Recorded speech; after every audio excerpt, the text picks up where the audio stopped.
of Maya, it gave me so much of joy and courage to do anything. I decided I will live like a Shankara. There is every possibility you will catch the glimpse. I am not telling you will run away from a home. You will have the same energy and excitement and liberation when you realize this truth. If this one concept Maya is understood logically by you, no suffering can make low curve in you. Nobody can exploit you easily. If you can just open that courage, this understanding can open new doors for you. If you understand this clearly, you will have the courage. If you have little courage, you will have understanding. It's like a circle. Who will start?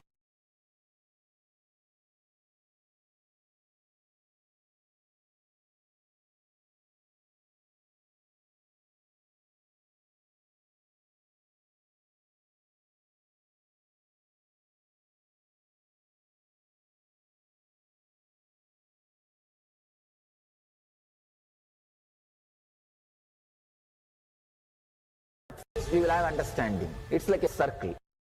Who will start?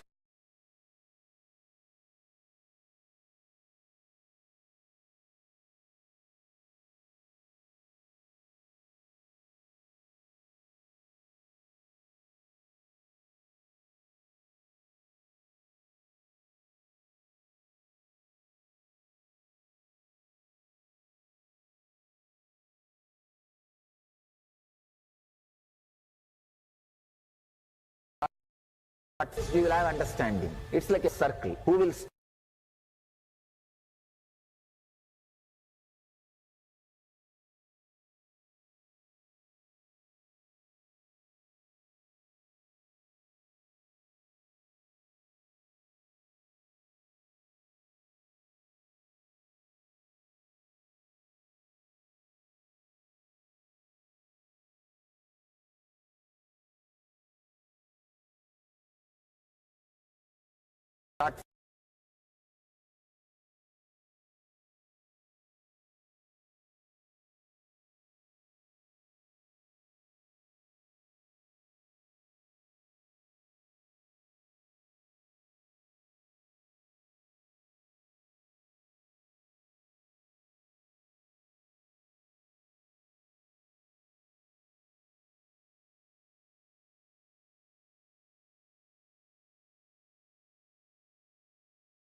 Nithyananda, we welcome all the Paramashivoham participants to the first session of the day, which is Nithyananda Yoga. Let us all now get ready, settle down on our yoga mats, prepare the Panchapatam and Udani, the cup with the spoon with some water for the ritualistic cleansing. As we sit in a comfortable cross-seated position with our head, neck and spine in a straight line, the hands joined in Namaskara Mudra. Visualize Swamiji as we chant the Sadguru Vandanam.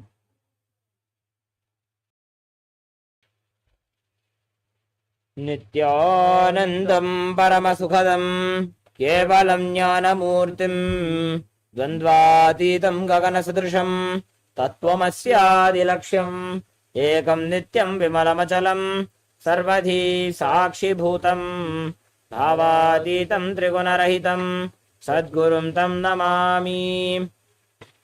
Next, we are going to chant the Shiva Mula mantra, Om Ham Ham Shivaya Namaha, 11 times. Please follow along internally. Om Ham Hum Shivaya Namaha. Om Ham Hum Shivaya Namaha. Om Ham Hum Shivaya Namaha. Om Ham Hum Shivaya Namaha. Om Ham Hum Shivaya Namaha. Om Ham Hum Shivaya Namaha.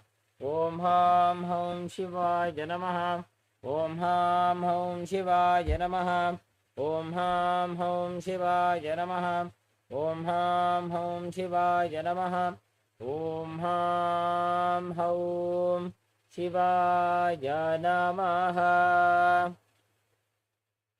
Let us now move on to the Tattvachavanam, the ritualistic cleansing. Now, keep your right hand in the Gokarna Mudra in the shape of a cow's ear, as our Acharya is demonstrating. Now, take one udalni, 1 spoon of water, and pour it into your right palm. Each time the word Swadha is chanted, sip the water from the bottom of your palm for a total of 3 times.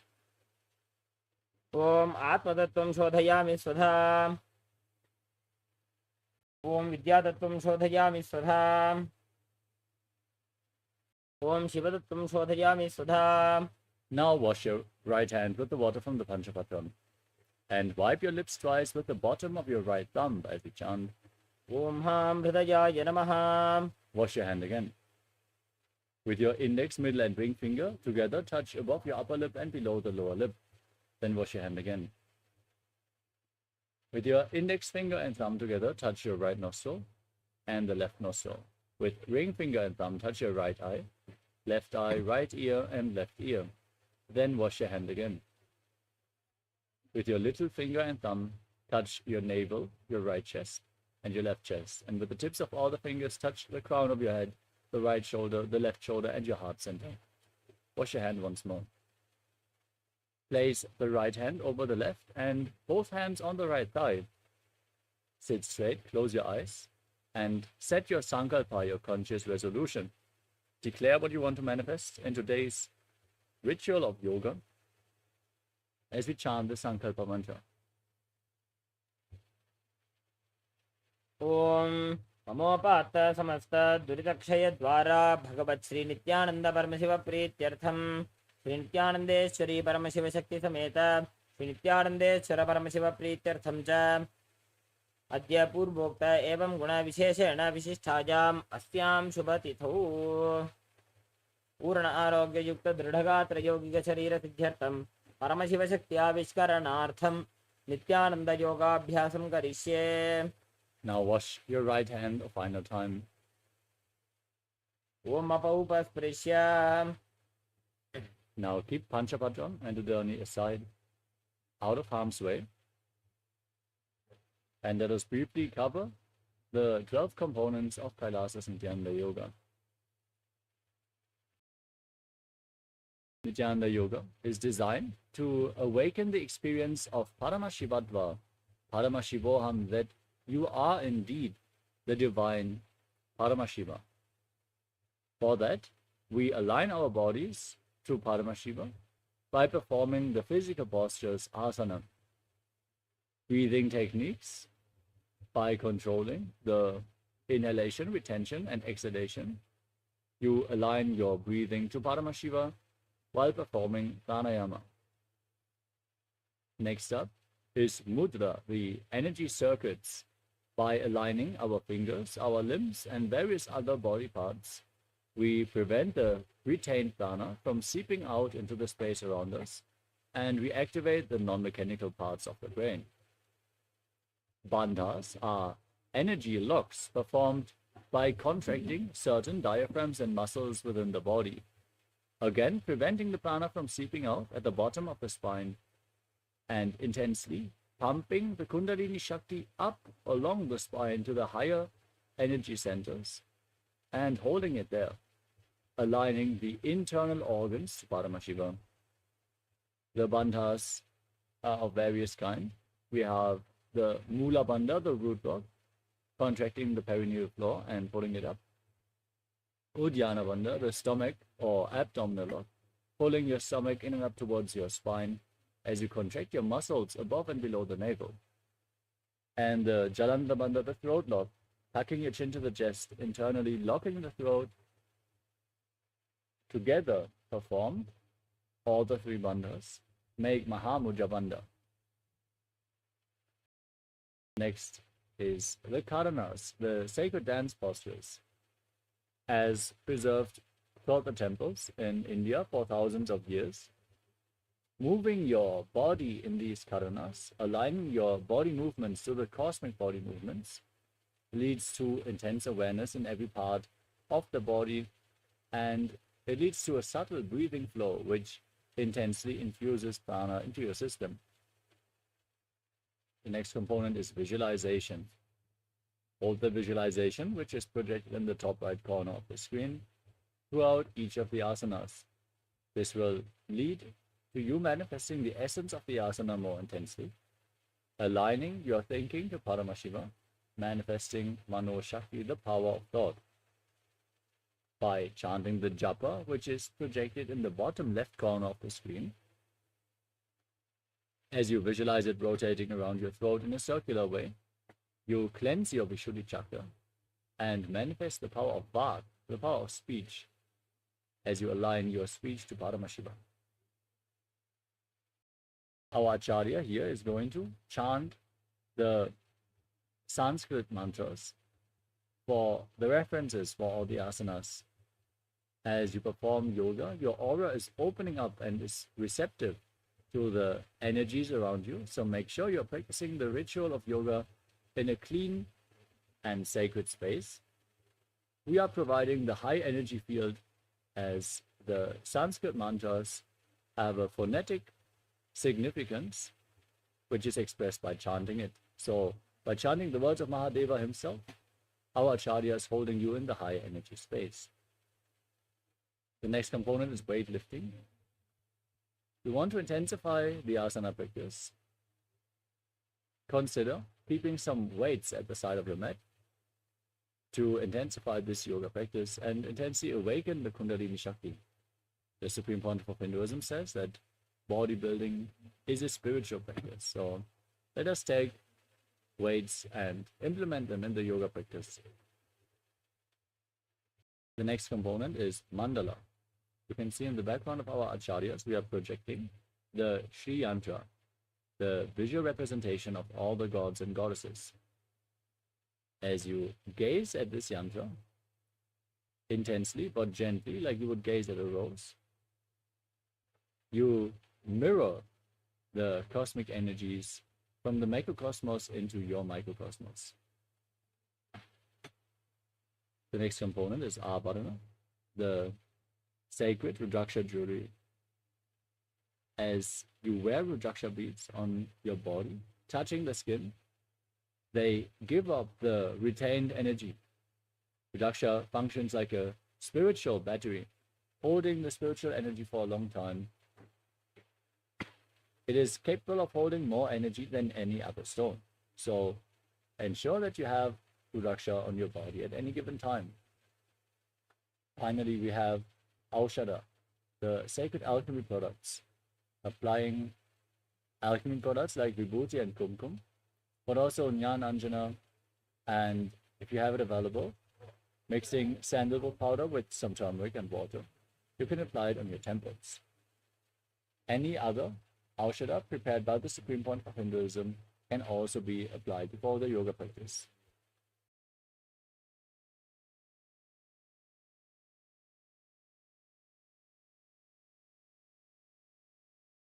With these components covered, let us now move into the first asana of the sequence, which is Sukhasana. Now sit in a comfortable cross-legged position with your head, neck, and spine in a straight line. Keep your hands on top of the knees in Bindu Mudra. Index fingers and thumbs together, palms facing up. Visualize Lord Shiva in your inner space. Breathe in Samana Kumbhaka. Inhale deeply into your stomach and visualize a flame being kindled in your stomach, rising up your spine. Engage Mahamudra Bandha, all three bandhas, the root lock, abdominal lock, and throat lock together as you internally chant the japa Soham. तत्सुखासनमित्युक्तम् अशक्तस्तत्समाचरेत् आसनं विजितं येन जितं तेन जगत्त्रयम्. Next up is Parvatasana. Now, place your feet on top of opposite thighs and join your hands in Anjali Mudra as you raise them up above your head, keeping your elbows straight, engaging all three bandhas and visualizing yourself as Mount Kailash. अथ वक्षे महादेव पर्वतासनमङ्गलं यत्कृत्वा स्थिररूपी स्यात् षट्चक्रादिविलोपनम्. Next up is Halipavasana. Now extend your feet out in front of you. Bring the soles of the feet together and interlock your fingers behind your back in Padasha Mudra as you gaze to the nose and lean forward and down, placing your forehead on the ground behind your heels. Engage all three bandhas and visualize Swamiji in your inner space. पूरवविधियाहु मे जानो उभयपगतली सम्पुटठानो पिष्टपछेदो वो करल्यावो दक्षिणकरसो वामगहावो. Next up is Nagi Pavasana. Now extend your arms out in front of you. Cup the palms and place them on the ground in front of the feet as you bring your forehead on the ground behind the heels. Gaze to the tip of your nose and visualize yourself as a snake as you engage all three bandhas. पूरवविधिपर्यागाने नीचौहौ वीकहु निफनास्यो लगाये हाथ आगाने धरती लगावे पसारी दो बू हाथ की अंजुली करे. Next up is Kokilasana. Now hold on to the big toes and Prana Mudra with index and middle fingers. Then extend your legs forward and up and cross them into Padmasana. Lean forward and down, place your elbows on the ground.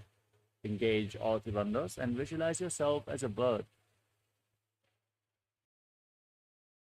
अथान्यदासनं वक्ष्ये येन सिद्धो भवे नरः अकस्मात् वायुसञ्चारं कोकिलाख्यासनेन च. Next up is Nithyananda. Now stick your knees and ankles in Ardha Padmasana. Then hold on to opposite elbows and start rotating your arms in a circular motion. Gaze to your nose, engage all three bandhas, visualize Swamiji in your inner space, and every once in a while, change the direction of the movement.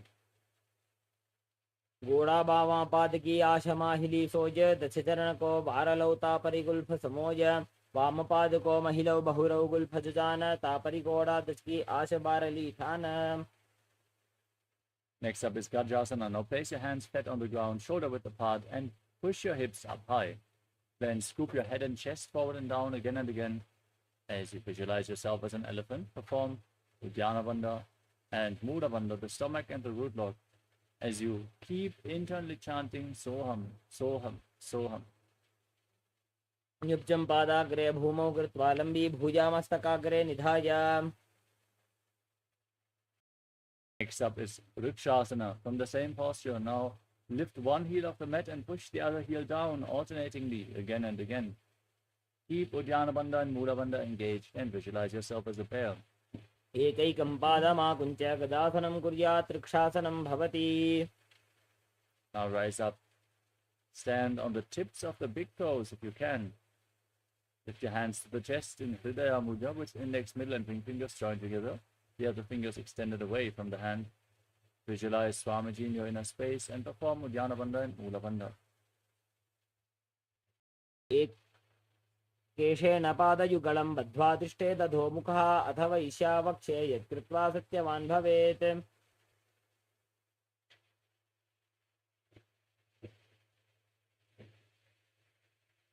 Next up is Urdhva Janukarana. Now stand in Arimandi posture. Bring your heels together, toes pointing outwards and your knees bent. Remember this posture, we are going to refer to it multiple times throughout this asana sequence. Now bring your hands to the chest and lift one knee up along the center of your body, following along with your hand in a circular motion as you repeat this movement again and again on both sides.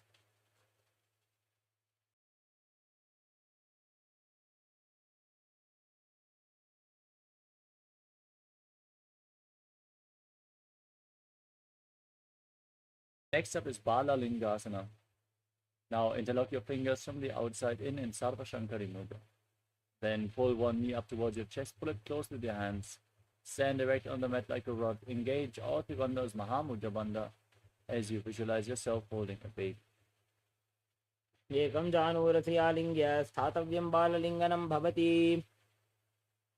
Next up is Pada Pidanasana. Now pull the foot behind towards the buttocks, holding it with both hands.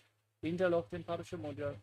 Engage all three bandhas and visualize Swamiji in your inner space.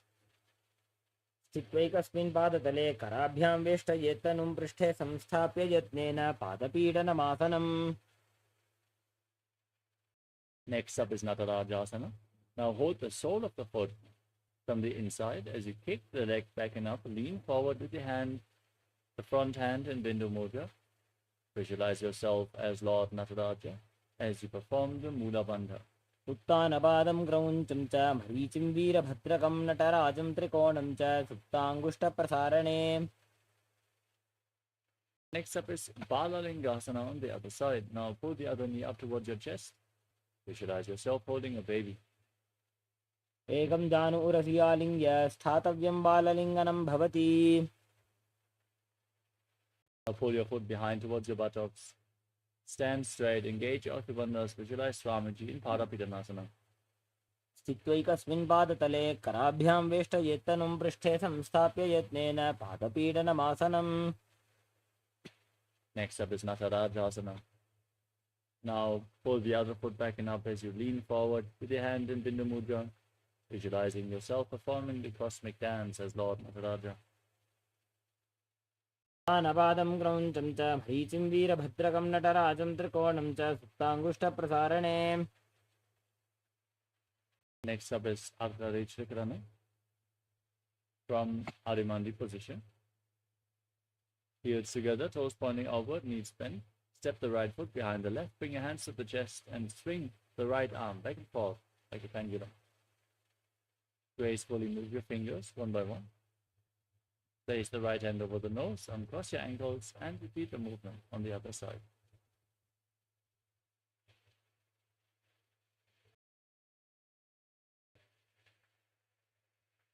Next up is the skeleton dance. Now visualize yourself as a skeleton and shake your body intensely. Hold the visualization of your bone structure as you dance quietly. Whenever you lose the visualization, come back to visualizing yourself as bones. You don't have any flesh, no muscles, no skin, just bones, and shake your bones intensely.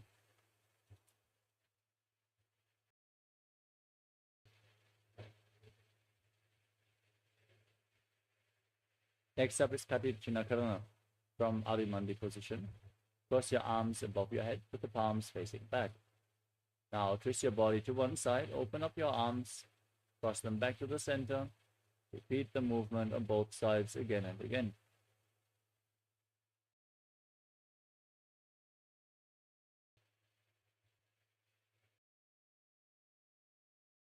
The next asana is Tadasana. From the standing position, rise onto the tips of the toes and raise your arms up above your head with the palms parallel. Visualize yourself as a palm tree. As you breathe in Samana Kumbhaka, visualize the flame rising up your spine. Engage all the bandhas and internally chant the new japa Shivoham. महामुद्राबद्धकोनो ताडासनविभेदकान् विनोत्तानं सदा कुर्यादन्तर्पत्नीपतिप्रिया.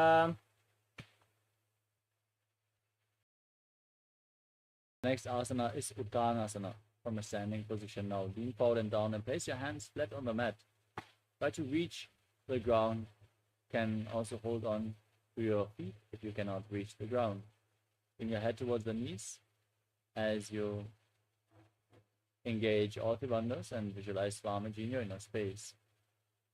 महामुद्राबद्धकोनो ताडासनविभेदकान् विनोत्तानं सदा कुर्यादन्तर्पत्नीपतिप्रिया. Next up is Tadakshvasana with your hands flat on the mat. Step your feet back. Engage the root lock, the Mula Bandha, and the throat lock, the Jalandhara Bandha. And start rotating your head from side to side as you visualize Swamiji in your inner space. गजासनवस्थित्वा मस्तकं वारं वारं दक्षिणकुक्षिं सव्यकुक्षिं नयेत्. Now lower your body down onto your stomach. Keep your hands at the side of your shoulders.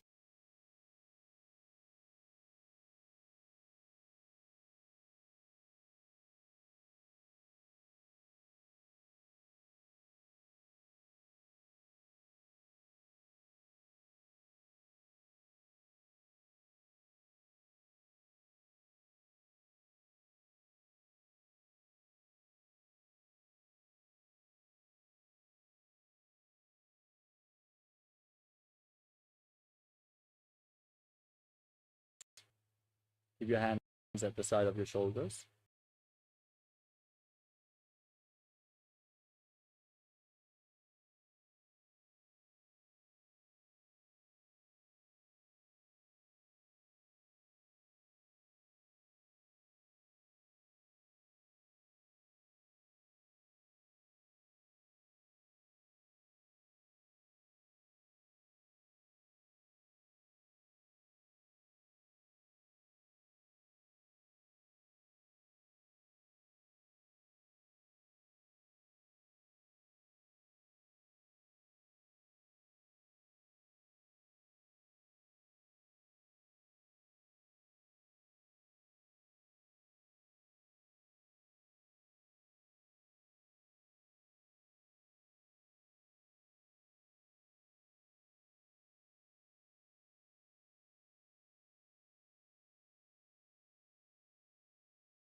Paramashivoham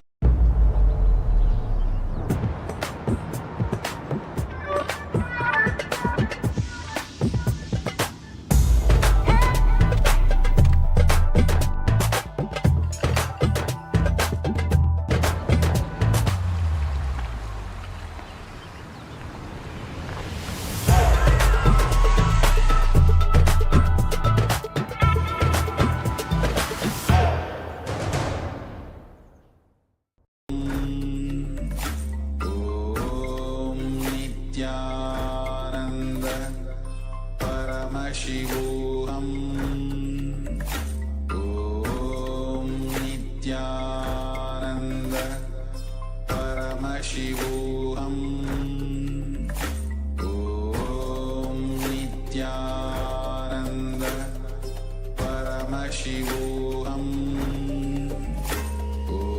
Om Nithyananda Paramashivoham Om Nithyananda Paramashivoham Om Nithyananda Paramashivoham Om Nithyananda Paramashivoham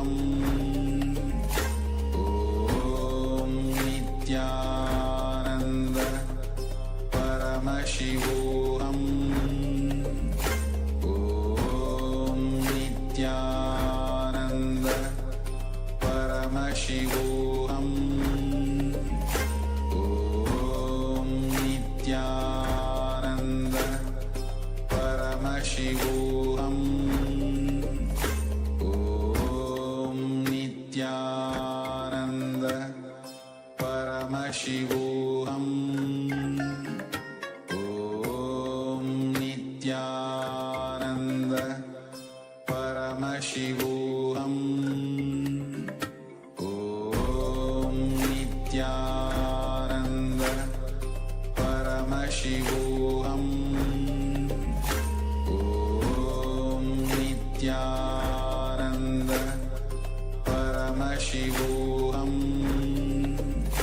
Om Nithyananda Paramashivoham Om Nithyananda Paramashivoham Om Nithyananda Paramashivoham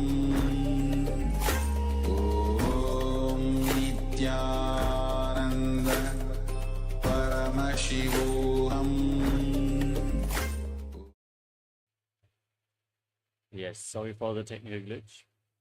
It seems our feed got stuck. We are sincerely apologizing to all the participants. We're going to move on with the sequence from Chinaki Pavasana. Now, place your feet together in front of you with your heels against the perineum. Separate your toes, hold on to the feet and open them up like a book as you place your elbows on your thighs. Gaze to the tip of the nose and visualize Swamiji in your inner space. दो बगा की AD धरती मगिबा मेढ़ लगावे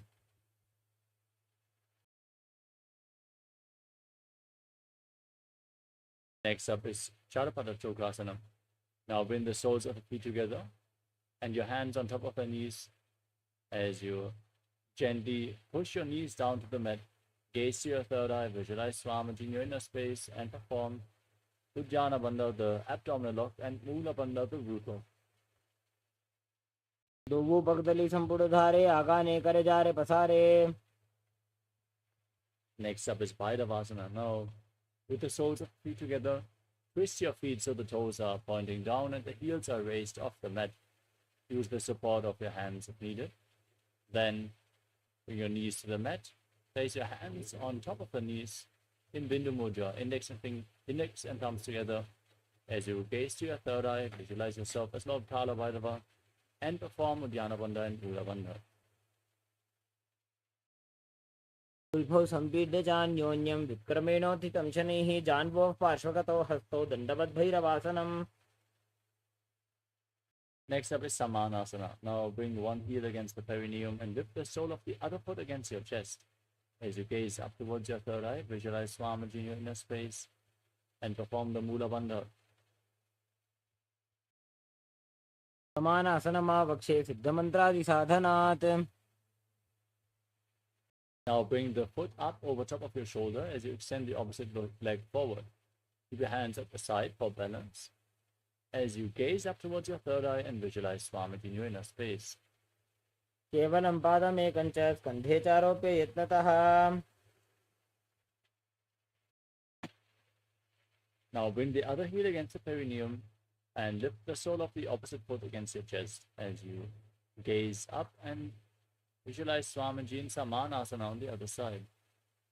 समानासनमावक्षे सिद्धमन्त्रादिसाधनात्.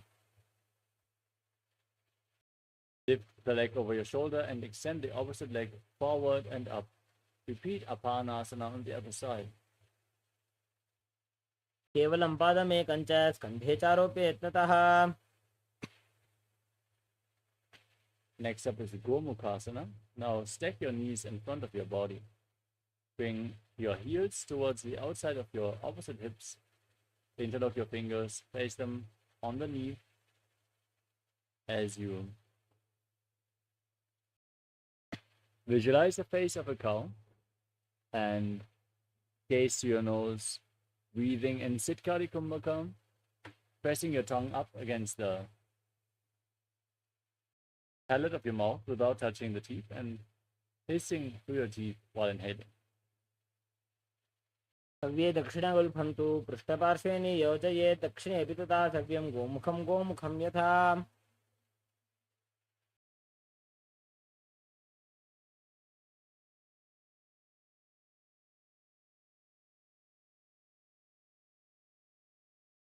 Next up is Anasuyasana. Now hold on to the big toes in Prana Mudra with index and middle fingers. As you gaze to your nose and visualize yourself as Rishika Anasuya, perform Uddiyana Bandha and Mula Bandha. दक्षिण गोड़ों नीचे उठाने, बाहों ताके ऊपर आने. Next up is Anasuyasana 2. Now interlock your fingers behind in Padasha Mudra. As you lean forward and down, gaze to your nose and place it on the ground if you can in Anasuyasana 2. जीमणा गोदा की संधि, उपरिड़ा वागोड़ा की संधि. Next up is Garudasana 2. Now place one heel against the perineum and step the other foot flat with your knee raised against the chest. Keep your hands on respective knees, gaze to your nose and visualize yourself as Lord Garuda. दावोपकमोडी येडी माहिलो गुल्फमूलद्वारनी चैदे. Next up is Nardasana. Now raise your perineum onto the heel, interlock your fingers behind your neck, and twist your elbows outside the raised knees as you gaze towards your third eye and visualize yourself as Sage Narada in Nardasana. पृष्ठज वाम पगदली केरी भूपरिता ही लगावे फेरी. Next up is Matsya Pitakasana. Place one foot on top of the opposite thigh.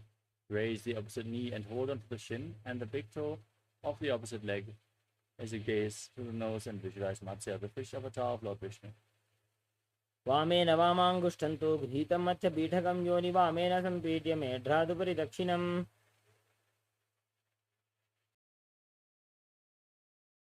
Now repeat Gomukhasana on the other side. Stake your knees, keep your heels at the outside of the hips as you visualize the face of a cow in your inner space. सव्ये दक्षिणगुल्फं तु पृष्ठपार्श्वे नियोजयेत्. दक्षिणेऽपि तथा सव्यं गोमुखं गोमुखं यथा. Next up is Anasuyasana on the other side. Hold on to the big toes as you engage Uddiyana Bandha and Mula Bandha.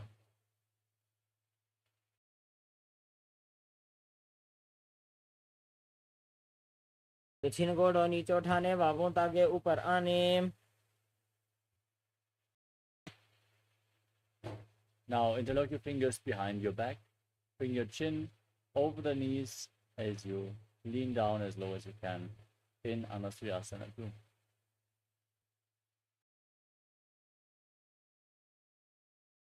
जीमणा गोदा की संधि उपरिडाबा गोड़ा की संधि.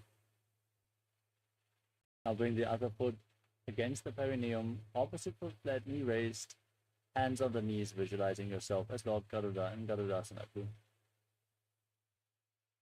डाबोपगमोडी एडी माहिलो गुल्फमूल द्वारनी चैदे.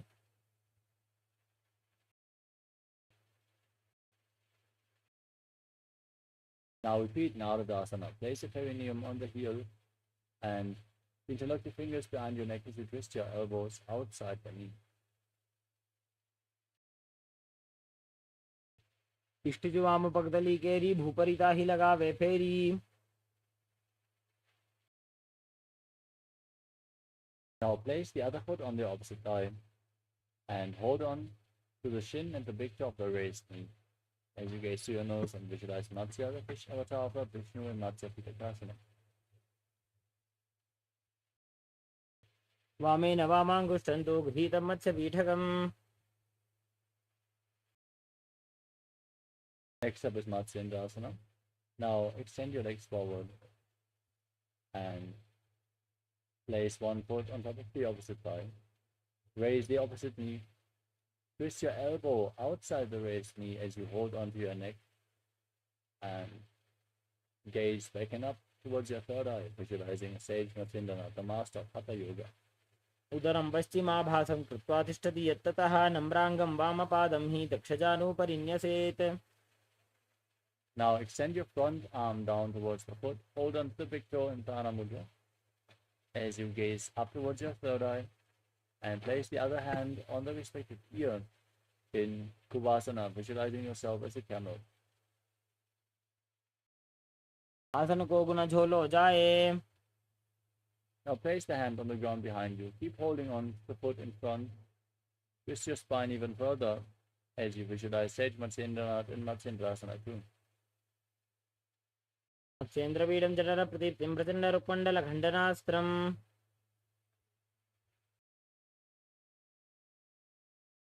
Now extend both legs and repeat Matsyendrasana as you place the other foot on the opposite thigh. Raise your knee and twist your elbow outside the raised knee.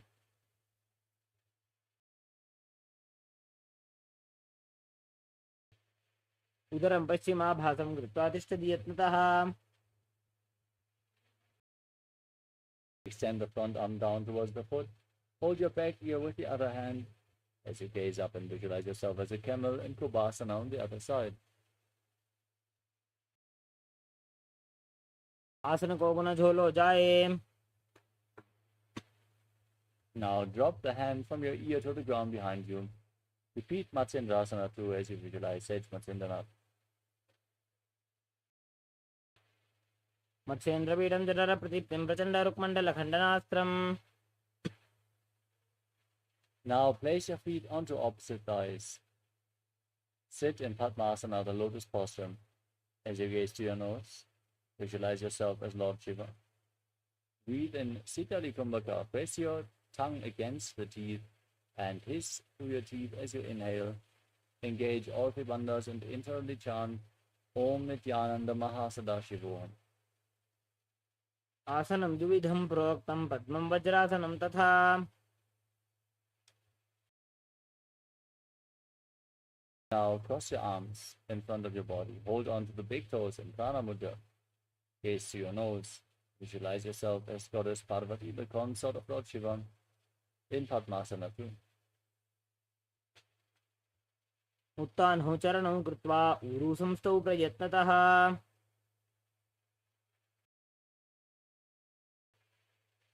Next up is Kukutasana. Now sitting in Padmasana, bring your hands in between the legs.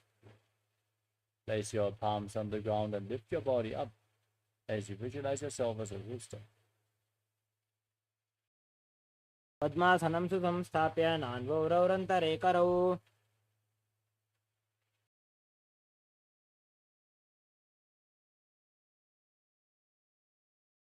Next up is Baddha Kikyasana. Now Place your hands on the ground in front of you with the fingers pointing towards your body. Bend your elbows, lean forward. Balance on your elbows as you lift your knees off the mat. Visualize Swamiji in your inner space as you do so. धरामोष्टभिकरद्वयेन तत्पूर्वपरि स्थापितानाभिपार्श्वः.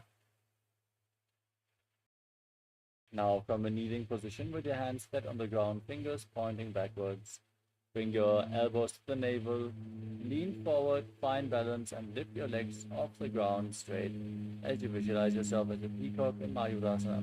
अथ वक्षे Mahadev मयूरासनमुत्तमम्. Now lay down flat on your stomach and interlock your fingers behind your neck as you place your forehead on the ground. Twist your feet so the toes are pointing to the side with your heels on the mat. Visualize yourself as a crocodile in Makarasana. अध्यासचेते हृदयं निधाय भूमौ च पादौ च प्रसाद्यमानौ शिरश्च धृत्वा करदण्डयुग्मे देहाग्निकारं मकरासनं तत्. Next up is Shalabhasana. Now place your hands flat on the ground next to your shoulders and lift your legs off the mat completely. Engage your lower back and glutes as you visualize yourself as a locust. अध्यासचेते करयुग्मवक्षं भूमिमवष्टभ्यकरयोस्तलाभ्याम्. Next up is Ushtrasana. Now bend your knees, hold on to the feet with your hands, and pull them down to the ground outside the hips as you visualize yourself as a camel in Ushtrasana. अध्यासचेते पदयुग्मव्यस्तं पृष्ठे निधायापि धृतं कराभ्याम्. Keep holding onto the feet and kick them back and up as you lift your head and chest. Gaze up and visualize yourself as Pinaka, Lord Shiva's bow in Dhanurasana. प्रसार्यपादौ भुजदण्डरूपौ करौ च पृष्ठे धृतपादयुग्मम्. Next up is Pagasana. Now sit in a kneeling posture. Heels outside the hips, the toes touching behind your back. Your hands on the knees, gaze to your third eye, and visualize Swamiji as you breathe calmly through your nose and internally chant the new japa, Om Nithyananda Paramashivoham. उल्टा मोड़ी पादौ वैसे बहुरो जुगति करे एक ऐसे.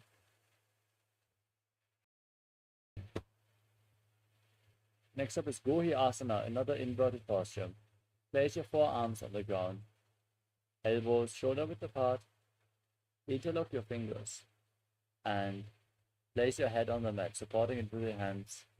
As you raise your hips, walk your feet forward, and lift them off the mat. Keep the knees bent and pull them towards your chest. Squeeze your body into a ball as you gaze to your nose and visualize Swamiji in your inner space. दो हाथ की कहुनी जोजी पुण्य कलाए जाने दोई. Now from Gohi Asana, extend your legs up straight into Shirshasana. Gaze to your nose and visualize Swamiji in your inner space. विपरीतं मण्डलं च द्विधैव विदितं हिनः. Next up is Asana. Now come to a seated posture with your legs extended forward. Breathe in Bhastrika Kumbhaka. Exhale rapidly from your stomach without inhaling. Just push the air out again and again as you hold on to your calves and lift your legs up straight in front of your head. Keep them as vertical as possible as you visualize Swamiji in your inner space. दो हाथ पग बाहर आने गोड़ा तरे का कसी ठाने.